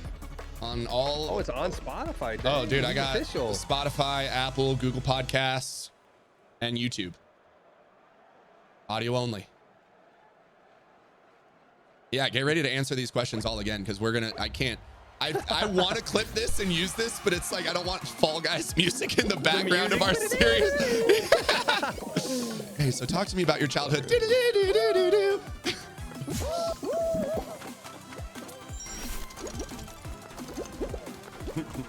Yeah, because that's, oh, dude, I just created a new questionnaire because one of the things, because it was a solo, well, I had a couple interviews that I did, but then it just turned out to kind of what was going on in my life and having a quick little 15-minute rant about it by myself. But I was like, I've loved answering questions. So I just decided that every Monday morning is going to be Mental Health Monday over here on Twitch. And I have a questionnaire for people to just fill out questions, whether it's about mental health, life, fitness, to just ask. And we're going to talk about it on stream. And then after that, after a little bit, my goal is to get guests that are ideally experts or at least well-versed in those topics so that it can be themed in that way as well. So it's not just me, but it's all right, we're going to talk about fitness. And this time I have this personal trainer that blah, blah, blah, blah, blah. Or I have a therapist that blah, blah, blah, blah, blah. Yeah, get some guests on the show. Yeah. The next Joe Rogan. Dude, I'm with it, man. He inspired me. That's what I loved about his podcast. But I just love real conversations. people talking about real stuff. Yeah, I hate And podcasts. it doesn't have to be like necessarily political in one way or the other, No. or apolitical or religious in one way or the other, or a-religious, the topics that people avoid. Yeah. Which, I mean, we obviously avoid those things in chat for a reason because we're not trying to start fights. But Yeah. when there's just two people having a conversation and others get to listen in on that conversation, it's a different setting. Yeah. And that's what I love. I don't enjoy I have these prepared questions for you. What was your birthday? And it's, no, just like, hey, how are you? Good. How are you? And then letting it go from there. Mm-hmm. My favorite. Because that just brings up what's truly on your mind. And that's going to be what's truly on your mind is going to be what's the most exciting to A, talk about, and then also B, listen to. Yeah. I had zero idea that this is how this would go. This is I'll tell you insane. something, man. For anybody in chat, Well, hold on. Let me figure out think how I about want to this phrase one. this. I gotta figure out how I want to phrase it. All right. Because I started, well, I'm not like actively listening to him, but I listened to a bunch of this comedian stuff the other night. And if I would advise chat, you know, if you got kids or if you're easily offended, don't listen to his stuff. But Fair. I stumbled upon a guy that I'd heard of him before, but never listened to his stuff. But I listened to the comedian Bill Burr. Have you seen this guy's stuff? Oh yeah. He's very opinionated. Yeah, he's very opinionated, but he rips all sides of every argument. Yep. In a world that's overly like guarded and overly politically correct, like it was hilarious, but it was almost like a breath of fresh air to see somebody just talk about how stupid everybody involved is, you know? I think I watched his most recent special when it came out, and that was one of my favorite things about it is he starts a bit and you're like, uh-oh, this is where it's gonna go, and then he just ends up talking shit on the person that you thought the bit was going to be protecting. Yeah. He trashes everybody. Yeah, it's so great. He will say some things and then you could definitely be like, well, I don't agree with that. But then there's also, he's an equal opportunity hater and it's amazing. Oh, I did not. Oh, okay. Last one in. You got it, bro. And honestly, I wouldn't necessarily recommend anybody to go watch him because he's very adult. Yeah. Or, you know, like rated X. I don't know what you'd say on the way. Actually, it's wild that you just mentioned Bill Burr because last night usually when I'm just sitting, I'll put on YouTube compilations and it was Bill Burr interviews, like best moments from Bill Burr in interviews. And he's just honestly getting everybody. Yeah, he does. And honestly, I don't really listen to stuff that gets that vulgar on like it's just not my thing. Yeah. So you've always been a not vulgar person in terms of language. Yeah. Okay. But when I heard, like, I just saw, the first thing I saw of him was just like on a YouTube short. I was looking at some YouTube shorts. I saw it and I was like, wait, hold on a second. Like I got to see what this guy does. And I don't know any of his actual viewpoints or anything. Yeah. But just to hear him just like ripping everybody and everything, I was like, oh man, this is it's almost refreshing to wait, what is this map? How does this work? To hear somebody that doesn't have to be so guarded, you know? Oh yeah. Because he's a comedian. It's so, and then it's like, even when he would talk about race stuff or something, and then all of a sudden you're like, oh, his wife is, I think he actually has his wife is either Asian or black or something, and you're just like, wait, this guy? Really? The guy who's just talking crap on every single person? Okay, that's fair. That's fair. All right. Interesting. And he's he makes fun of all of the different topics that are so hot and controversial, and it just makes you take a step back and think, man, why do we make such a big deal about these things? Yeah. Oh, shoot, I fell off. How does this work? I don't even know how this map is. Oh, we have to keep going up. Yeah, stay on the road. The thing's gonna keep going. Traverse the obstacle and get back on. Okay. I definitely thought you were about to name a way smaller comedian. We were like, have you heard about this guy? I don't even know anything about him. Burr? I had never seen him before. Had maybe heard the name a couple of times, but like one of probably the top 10 comedians in the world. Oh, really? He's big, yeah. And maybe it's because people are starved for like real views of topics that everybody gets canceled for, you know? Oh my gosh, wait, we have to... Oh, okay. Hey, M Crab, thank you for the follow. Welcome to the K9 unit. You're a towel, freaking Donnie. How you doing, brother? Also, person, you know? Swivel Sweeper with the follow. Welcome to the K9 unit. 1000%. Just know, yeah, it's what it, yeah, it's beautiful. Just open, just know, like, hey, I'm not gonna say anything I'm not trying to say anything that's going to hurt or upset you. You're not trying to say anything that's going to hurt or upset me. Let's have a conversation. Boomtown. I mean, Lexi, if you got the points. Definitely, dude.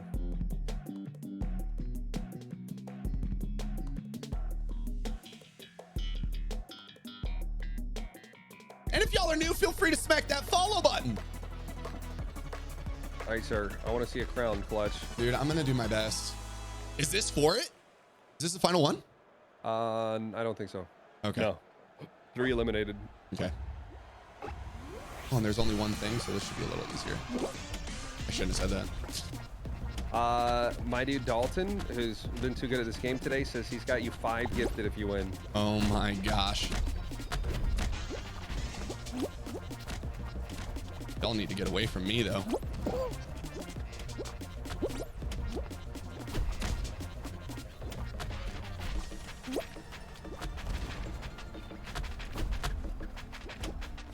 We're fully focused now. Are you joking?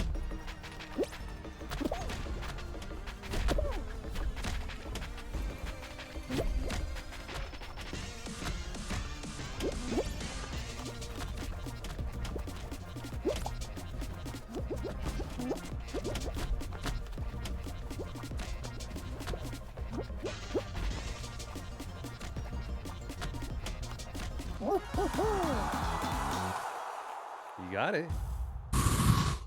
Dude, you're holding your breath the whole time. Oh, dude, my heart is pounding so quickly.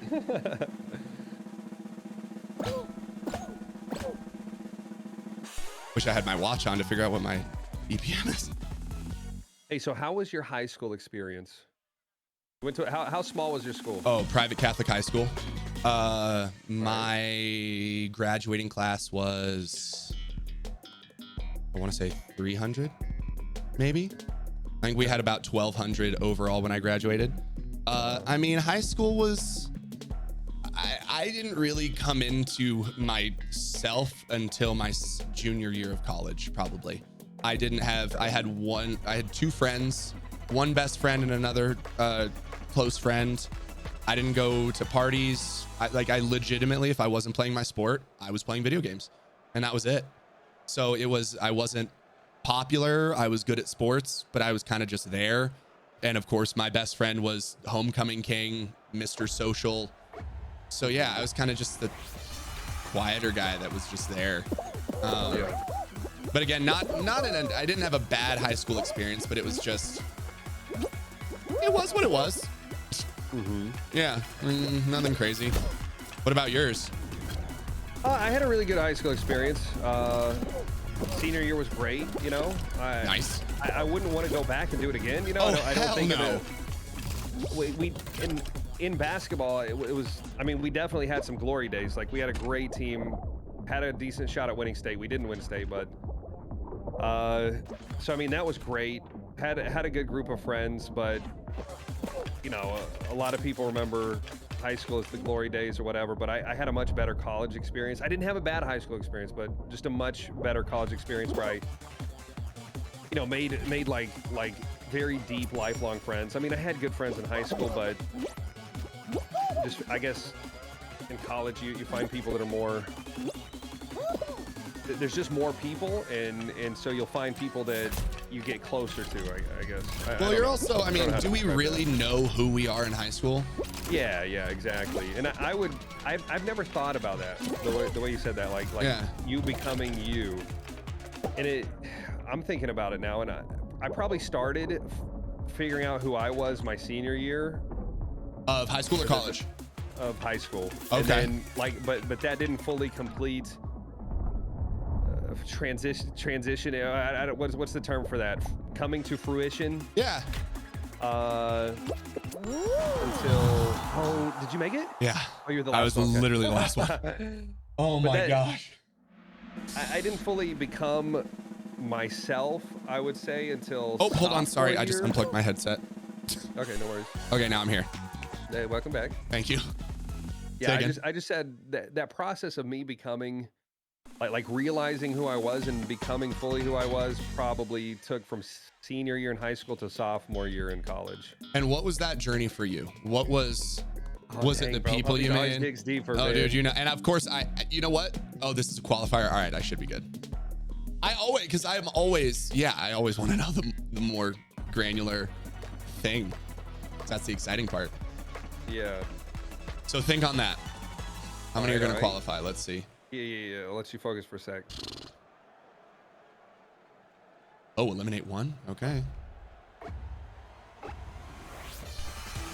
Hey, you guys should all just jump off the map so I can win.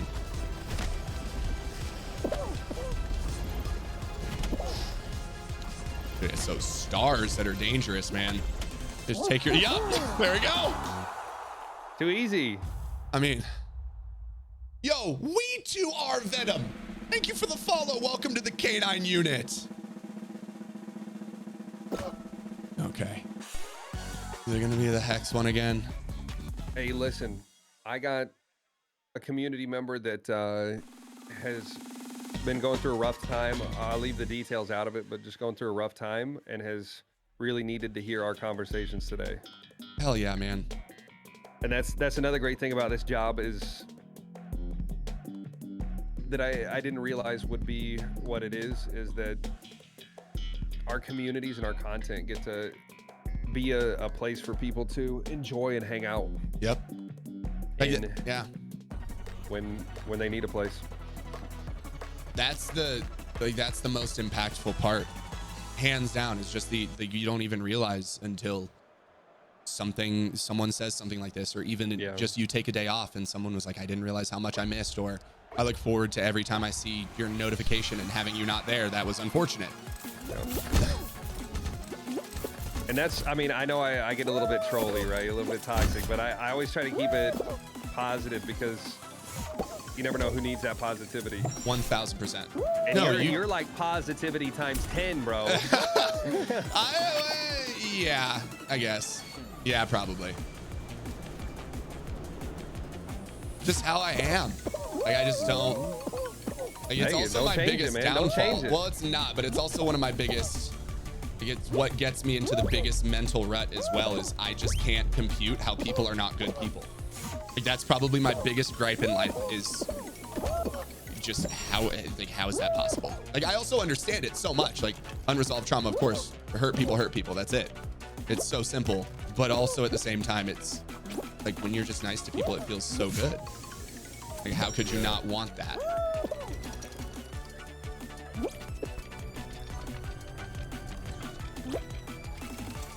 Wait, it's a qualifier or a crown? Yeah, it's a qualifier. You got this.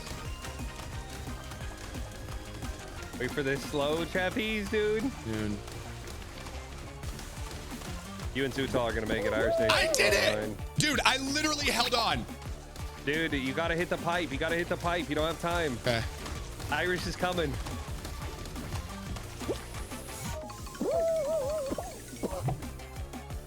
Oh my gosh. Yo, Irish might win this. Oh, dude. Oh, he didn't make it. He didn't make it, bro. He was so close. Oh my gosh. So close. Dude, Cap, I'm loving this too. I did not anticipate this. What's up, Too Easy? How you doing? It's a 1v1. How we doing, Iron? This is your time, puppies. No. You gotta take too tall. Hopefully there's a height restriction on this ride. You're pretty tall too. What are you, like 6'2"? 6'2.5". I can't lie. You gotta round that up, bro. Nah, I can't. You gotta say 6'3". I did. I used to, and then I was like, I'm lying. Why does it matter? I'm 6'2.5". I have no one else to impress. But it is though, because I'm not 6'3". $9.75. You're gonna tell people you made $10. Not at this point. I'll be like, nah, I made $9.75. Ooh, skill. Okay.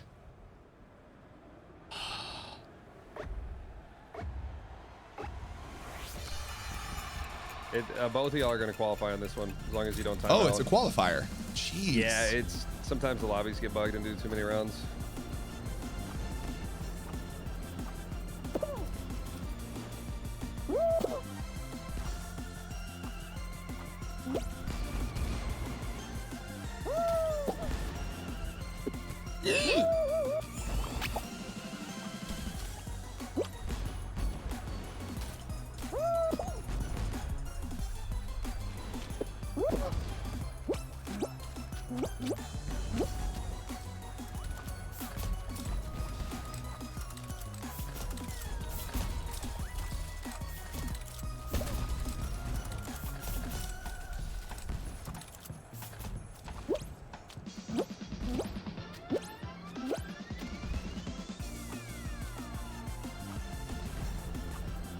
Listen, puppies, if that was the crown, you got it. I know. That's just the warm up. That's okay. That's okay.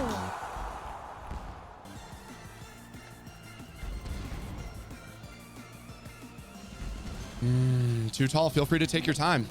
Feel free to not qualify, man. Dang nabbit. Oh my God. Please don't let there be another qualifier. This is building the anticipation, bro. This is the hardest I've ever had to work. Oh.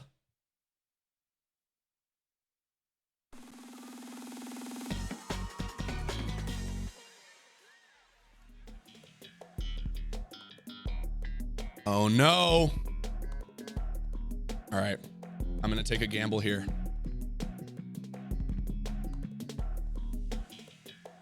Dude, my heart is pounding so hard. Also, if you guys have some questions and you want us to take a deep dive into them like Spartakus and I are doing, dude. Exclamation.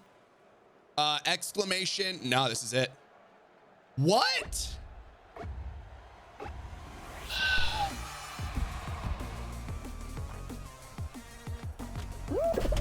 That's toxic.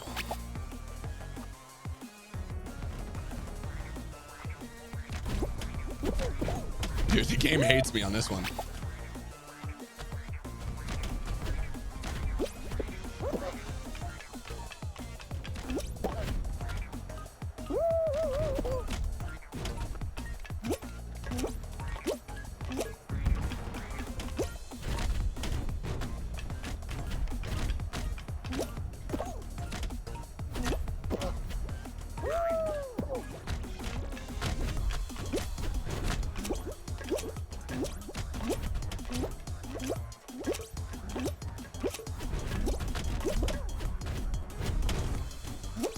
Hey, well, don't get hit by that watermelon, dude. I'm gonna try. How do you even emote? The deep end. My gosh.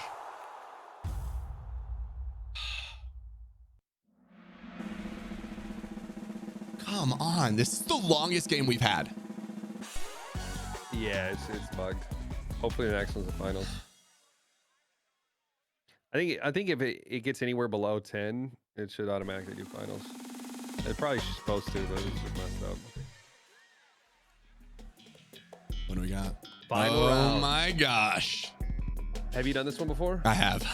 It's gonna take a while with only 2 people, dude.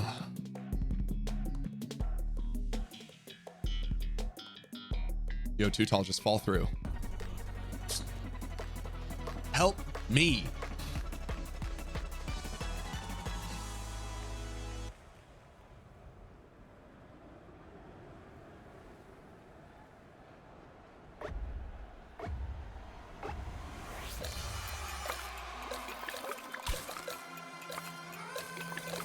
There's no way. Is he actually doing it? Okay.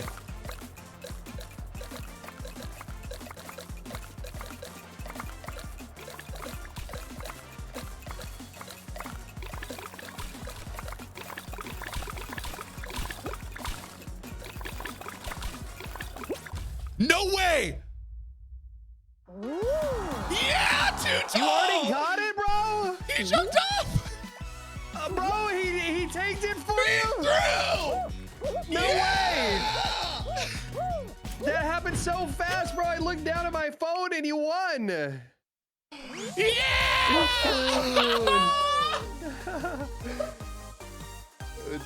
GG, dude. Old! Bro, I think I'm gonna call it on that one. That was a good note to end I on. agree. I cannot thank you enough for this. I will be hitting you up for a time for us to talk because that was incredible, dude. Thank you so much, my man. Friend. Hey, I appreciate you. I appreciate you. And your genuine kindness. You as well. And your genuine interest in the lives of others, man. You as well, man. That means a lot, and it's a thing that a lot of us need to be more intentional about is getting to know people and caring about people. That's what we're just trying to model. Thank you, man. Today was an absolute breath of fresh air. Really enjoyed playing with you, man. I feel so much more refreshed than I usually do after 7 hours of stream. So I appreciate you so much, dude. Enjoy the rest of your day, man. Absolutely. Or night. You too, man. Have a Thank good you. night. Later, brother.